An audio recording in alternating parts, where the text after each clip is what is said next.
Welcome to a new blog. আসসালামু আলাইকুম। কেমন আছো তোমরা সকলেই বন্ধুরা? আশা করি তোমরা সকলেই অনেক অনেক ভালো আছো, আনন্দে আছো, সুস্থ আছো। আলহামদুলিল্লাহ, আমিও অনেক ভালো আছি। তো আমার মেজাজটা আজকে খুব ফুরফুরে। আসলে আমাদের মেয়েদের দেখবে রান্নার কাজটাই সব থেকে বড় কাজ। তা আজকে আমাদের রান্না নেই, মানে আমার রান্না নেই, মানে ভীষণ আমি ফ্রি। সব থেকে বড় যদি কাজ বলো বাড়ির, তো সব থেকে বড় কাজ হচ্ছে রান্না বান্না। তো আমরা মেয়েরা এত কাজ করে থাকি প্রতিদিন, সত্যি যা মানে কি বলবো, যার কোনো হিসাব নেই। হ্যাঁ, যে কাজটা আমরা করে থাকি, কিন্তু এর মাঝে যদি একদিন আমরা মেয়েরা রান্না বান্নার ছুটি পাই না, তো ভীষণ ভালো লাগে, তাই না? আমি জানি না কে কে এরকম আছো আমার মতোই। হ্যাঁ, আমি তো মনে করি যে সব মেয়েরা এরকমই, একদিন যদি রান্না না করতে হয় তো তারা সত্যি আমার মতন ভীষণ মানে খুশি হয়।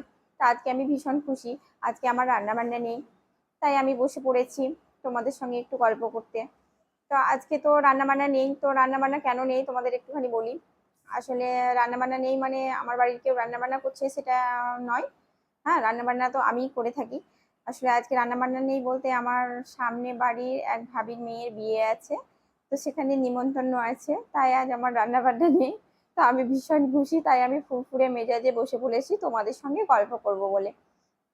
তো যাই হোক, আমি আজকে তোমাদের সঙ্গে আম, গল্প করব, আর তার সঙ্গে একটুখানি কাজ নিয়ে কি আর করব বলো, তাই ভাবলাম একটুখানি নিজের রূপচর্চা করে নিই এই সুযোগে।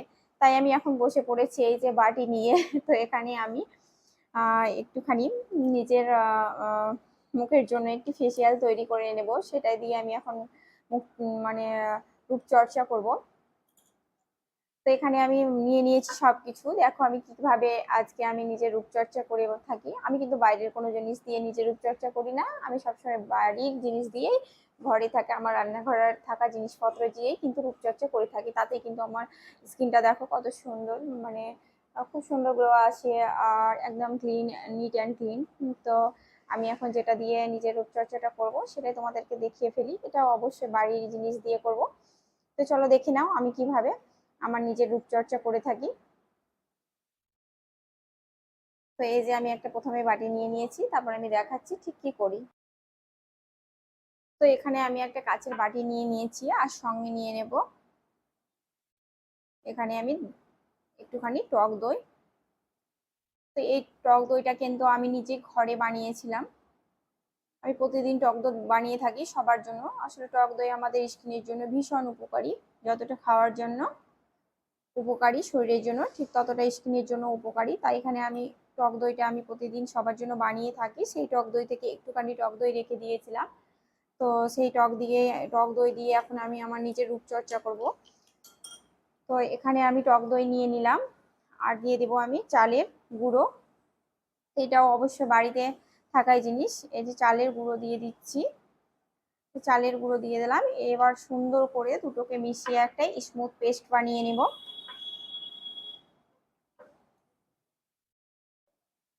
তো এখানে আমি সুন্দরভাবে একটা স্মুথ পেস্ট বানিয়ে নিলাম। এটা কিন্তু খুব ঢিলে হয়েছে, তাই আরো আমি এখানে একটুখানি চালের গুঁড়ি দিয়ে দিচ্ছি। আসলে টক দই তো শরীরের জন্য সত্যিই উপকারী। তো টক দই আমি প্রতিদিনই খেয়ে থাকি, সঙ্গে কিন্তু সময় পেলে একটুখানি টক দই মুখে লাগিয়ে নিই। তো তোমরা চাইলে কিন্তু নিজের স্কিনকে গ্লো রাখতে এভাবেই টক দই খাওয়ার সঙ্গে সঙ্গে একটুখানি যদি রেখে দিয়ে নিজের স্কিনে লাগাতে পারো, তো সত্যি ভীষণই ভালো হবে।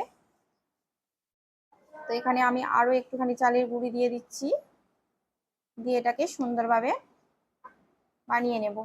তো এই যে সুন্দরভাবে এটাকে আমি দেখো বানিয়ে নিলাম।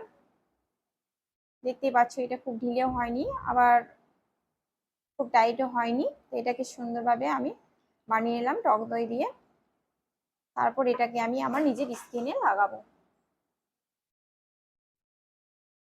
তো এই যে আমার মানে ব্যাটারটা তৈরি হয়ে গেছে, এবার এটাকে আমি দেখো সুন্দরভাবে নিজের স্কিনে লাগিয়ে দিব, পুরো স্কিনে। তারপর এটাকে অনেকক্ষণ ধরে ম্যাসাজ করব। তোমরা চাইলে কিন্তু এভাবে সুন্দর করে পুরো মুখে লাগিয়েও রেখে দিতে পারো। তো এখানে আমি একটুখানি দিয়ে প্রথমে, আসলে চালের গুঁড়িটা স্ক্রাবের কাজ করে, তো একটুখানি যদি ঘষা হয় তো ভীষণই ভালো হয়। তো যাই হোক, আমার বাংলাদেশে প্রিয় আপু ভাইয়ারা, তোমরা কেমন আছো? আশা করি ভালো আছো। তবুও জানি তোমরা এখনো দুশ্চিন্তার মধ্যে আছো। তো এটা ভেবে সত্যি আমার ভীষণ খারাপ লাগছে। মানে আমরা ভারতবাসীরাও তোমাদের জন্য অবশ্যই চিন্তিত আছি। কারণ যত তাড়াতাড়ি বাংলাদেশে শান্তি ফিরে আসবে, তত তাড়াতাড়ি আমরাও ভালো থাকবো। আসলে বাংলাদেশের মানুষেরা আমাদের ভারতবর্ষের মানুষদের প্রিয় বন্ধু বলে মনে করে, সব সময় তারা পাশে পায়।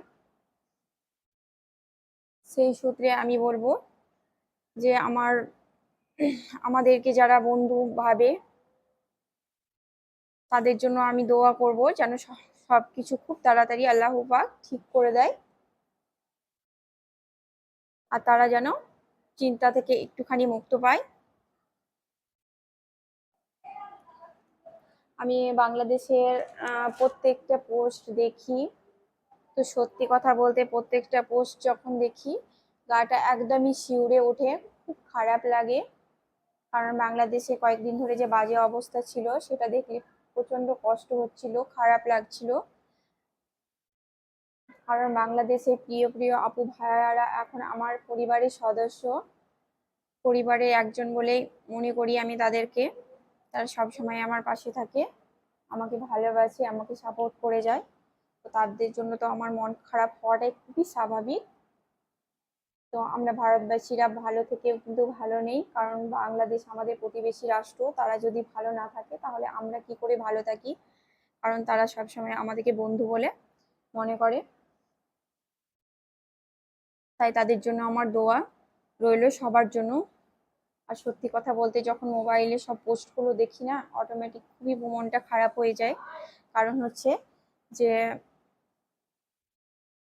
তাদের প্রতি আমার অনেক ভালোবাসা, অনেক শ্রদ্ধা আছে। তো এই পোস্টগুলো যখন দেখছি, শহীদ ভাইয়াদের পোস্টগুলো, বিশেষ করে মুগ্ধ ভাইয়ার পোস্টটা যখন দেখি না, ভীষণই খারাপ লাগে। এতটা খারাপ লাগে যে বলে বোঝাতে পারবো না। ওর পোস্টগুলো দেখে চোখে জল চলে আসে। তো যাই হোক, সবার জন্য আমার অনেক অনেক দোয়া রইল। পুরো বাংলাদেশিদের উপর, তারা যেন সবাই ভালো থাকে, সুস্থ থাকে, আর সবকিছু যেন খুব তাড়াতাড়ি মিটে যায়, এই দোয়া করি। তো এই যে কথা বলতে বলতে তোমাদের সঙ্গে আমি নিজের